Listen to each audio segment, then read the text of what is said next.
Stop me if you heard this one before. This is a movie about a gigantic prehistorical lizard awakened by a nuclear test who then goes on to cause havoc on a large coastal metropolis. If so far you could only picture Godzilla, I don't blame you, because the folks at Toho totally rip off 1953's The Beast from 20,000 Fathoms. Now, to be fair, Warner's movie would go on to influence a whole batch of movies about giant monsters born from nuclear tests.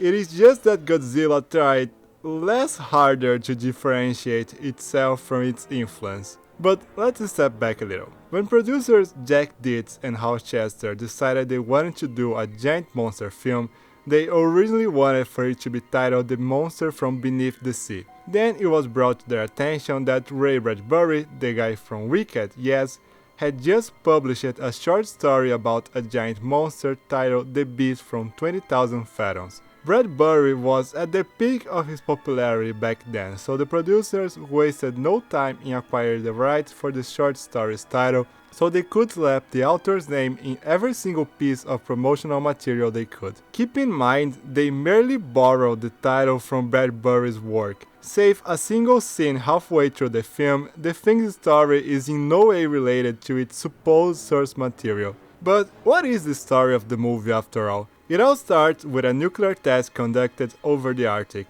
dubbed Operation Experiment. Are you shitting me?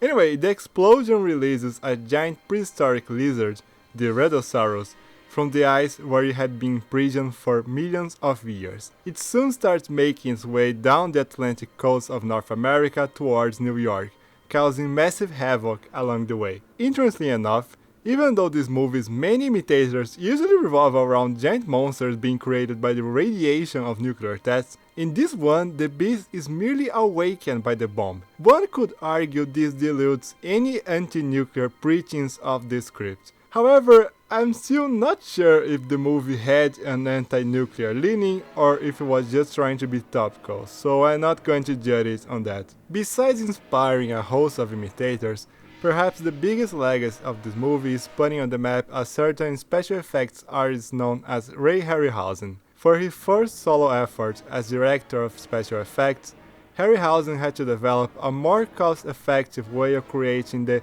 traditionally expensive stop-motion sequences used in movies such as King Kong. To this end, he decided to ditch the construction of costly maquettes in which the monsters would walk around in favor of projecting the live-action sequences behind the miniatures as he photographed each frame of their animation. Not only was this cheaper than building a whole miniature set for the monster scenes, it also allowed for the special effects to seamlessly interact with live-action elements. This technique, which Harryhausen dubbed dynamation, would come to define a whole era of special effects and become as intrinsically connected to its creator as suitimation became to Eiji Tsubaraya.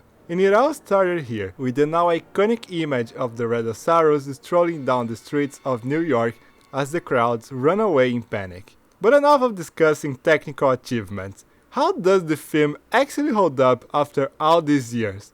It holds well, I guess. It's still entertaining to watch as the monster eats people and smashes stuff on its surface at New York, but it is just that it takes so damn long for it to get there. Most of the runtime is devoted to protagonist Tom Nesbitt trying to convince people the monster he saw awakening back in the Arctic is real. Meanwhile, we only get brief glimpses of the creature here and there. There is absolutely zero urgency as Nesbitt casually talks around to several scientists and witnesses who might corroborate what he might say. The fact the reptile is around is pretty much a non-issue until it appears in New York. But until then, Nesbitt gets plenty of time to interact with his romantic interests. And I gotta say it, the romance of these two, as small as it is actually better developed than most romances usually are in this kind of flicks. That's about all the positive I can think of though. In general, this is a pretty weak monster movie that is remembered nowadays either for having brought Harryhausen into the mainstream